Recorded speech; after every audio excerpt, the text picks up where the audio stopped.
Welcome to Hard Tea with Patch and BP. May contain adult content.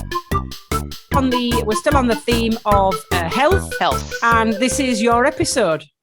And after you've taken a nice big drag, big slug, big slug there. Big slug. We're going to get into what are we talking about? This health topic is about eczema. Oh, now, I am a long-term sufferer of eczema. When I mean long-term, a long-term sufferer of eczema. And my heart goes out to people who have eczema and psoriasis, which is a totally different thing. And I'm glad I don't have psoriasis, but I really feel for people who do, because it's been one thing that has controlled my life that I've had no control over. As funny as it may seem, it is one of these, autoimmune deficiencies that you just can't seem to get a grasp on. Some people seem to grow out of it, and then other people seem to have it for the rest of their lives. Yeah. So but I see it as it's an outward affliction you've got, haven't you? It's on the outside, as in you can't hide it. It must stop you from going out some days. Well, I'll get to that. So you can't. So it really depends. So eczema can flare up anywhere. You can get it on your scalp. A lot of people get it in between their arms or the backs of their legs, because that seems to be a really warm spot of your body, or underneath your armpits. Sometimes babies get it in the, when they're fat, when they're born and they're fat, right by their pubic area where the thighs come in, they can get it there. And it's painful. And nobody really knows what causes eczema. They say that it's something that lives in your gut, and if you can get your gut, going, then that'll help fix it.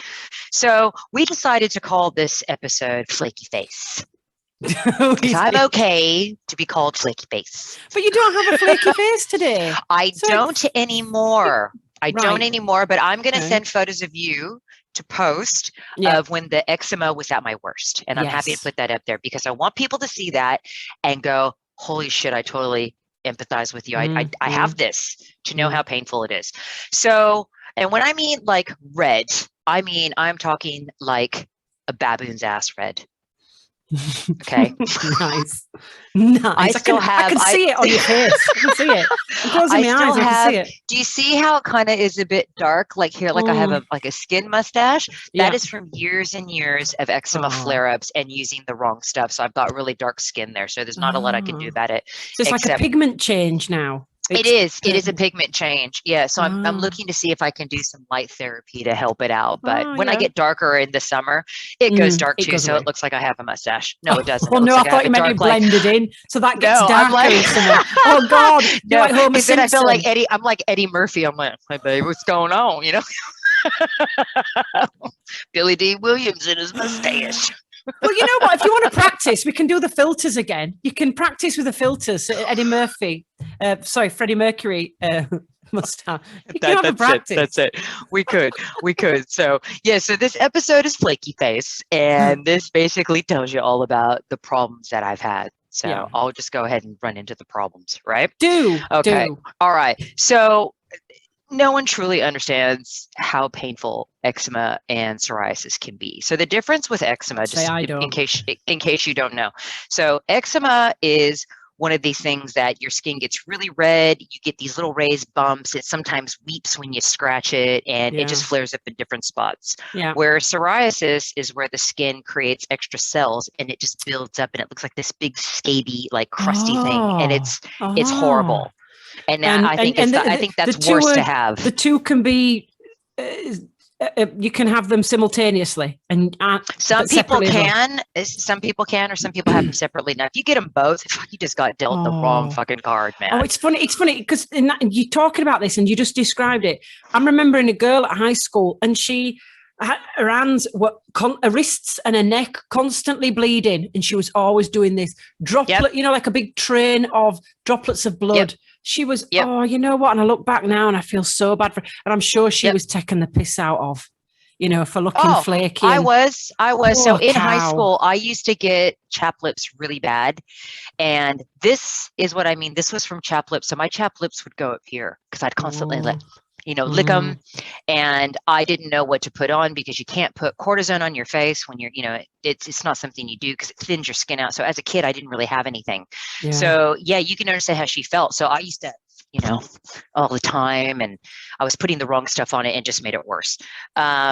So you don't really know. And, when I was little, eczema was one of those things where they're like, oh, they'll grow sugar out of it. Mm. Well, it started when I was 5 after I got the chicken pox. I got the chicken pox so bad. Yeah.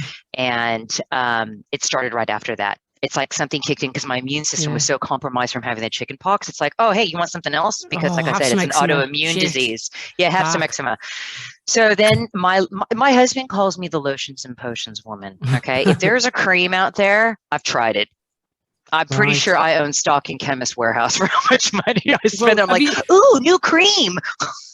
Well, I don't want to jump ahead or anything, but you looking great at the moment. So have you found miracle remedy? Yeah, seriously. I have. Because like you say, I have seen pictures of you looking very red and sore, like a beetroot, like a fucking, seriously, like you've stuck your face in hot sauce and then rubbed it in cornflakes. Honestly, Patch, can I just tell you, when last year when winter hit, it seemed like that was the worst my eczema had been in a really long time. Now, I don't know if it was because, we were home with COVID and everybody was trying to figure out what was going on and it was a bit stressful or whatever, but it got really bad and it was super cold. And I was actually glad we were home because I didn't have to see anybody face to face because it was so red. And in the mornings I would wake up and I get in the shower and I try to scrub all the dead skin off and then it would irritate my skin. And then I'd try to put foundation on to hide the redness and then have to go into the office. And it was just stressful. So when I was able to work from home, I was just like, great, I can sit here with my bottle of lotion next to me and every 5 minutes and just slather it on. Yeah. And then not have to do any video calls. But I recently just decided, you know what, because I saw a dermatologist when I first came to Australia and they said the exact same thing that I was told ever since I was a kid, keep using the cortisone. That's not working. Okay. And it's actually doing damage to my skin because my skin in certain spots, especially on my arms, is really thin. Okay. So this winter, because last year my eczema was really bad, but this winter was it was the worst, tenfold. Okay. And I couldn't stand it anymore. And I will send photos to you so you can post it, how bad it was. And it was in my really worst flare up. So I just said to my husband, I said, look, I've got to go see a dermatologist. So I got a referral from my doctor and went to this place. And they're amazing. Northern Beaches Dermatology. I'm going to give them a plug because they were amazing. I went and saw this doctor in there and she goes, I know what you're here for. And I'm like, can you tell? Red face.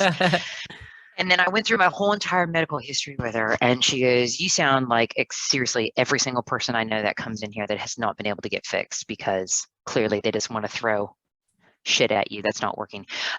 So there's 2 types of cream. So what was wrong? Obviously I was having a flare up. So she gave me this ointment, which is basically prednisone, which is it is a non-steroidal. It is a steroid, but it's a different type of steroid. So it's not like the ones that you put on your skin. It's different. You can get it in a tablet, and this was a cream. So I put this on, and literally within 24 hours, redness gone. Wow. Flakiness and dryness still there, but the redness gone because the inflammation calmed down. So I had to put this ointment on, and then I had to do these cold, wet, cold presses, but it was like a wrap. I had to wrap my face, look like a mummy patch. I'm not kidding you. I should have sent you photos, but I had to do it. I totally forgot. And you had to do a wet wrap, and I had to sit there with it on for 20 minutes. Oh. And it was weird. So your skin absorbed it. And then I stopped using it over a weekend and boom, it was gone. Well, listen, this is me now praying that you get another flare up so you can get another mummy wrap. So we can get the photos. As awful as that is, I don't want you to suffer this. But I do for my entertainment. So please get red soon. Well, this is the thing too. So she told me, she goes, look, after you stop using this, it'll be 3 or 4 weeks in between a flare up. And she was right. So about week 4.5, I got this little tiny red space here and here and on my eye and a little bit here. And then I just used a little bit of that and it went away. And then she gave me this other cream that is a plant-based cream. It's new on the market. Well, actually, it's not new on the market, but it's only been available in Australia for the last 5 years. And it's super expensive and it's really photosensitive. So if I wear it, I can't go out in the sun because my skin will burn really easily. But it helps maintain it when I have if something pops up, instead of using the prednisone, I just use the other stuff. It's great. And she also gave me something from my scalp because it was do you remember that scene from The Breakfast Club when she was doing that and it was raining dandruff? Oh yeah. Well, that was my eczema scalp just raining down. Well, all I can think about right now is If you keep getting flare-ups, you should grow a fringe. That's number one. Hide that. Get some length down the side. Hide that. And then I'm all for you growing a beard and a mustache. That would really hide it. Maybe some chops. Get yourself some chops going. Get it all covered. You'd only have this bit. There you go. That's I could just wear a burqa. Wear a burqa. Because then nobody else would have to look at your baboon red ass face. Then all you would see is this. I'd be like, yeah, and then I'd be like looking at you going, fucking hell, your eyebrows look a mess. You know, I probably have some massive caterpillar. Because it got to one stage when I would smile, it would crack and bleed. Oh, it was ridiculous. So that poor girl from your high school. Yeah. I totally understand where she was coming from. Yeah. So there was this guy that I worked with where his daughter, she had it, and she would sit in front of the mirror. She was 5.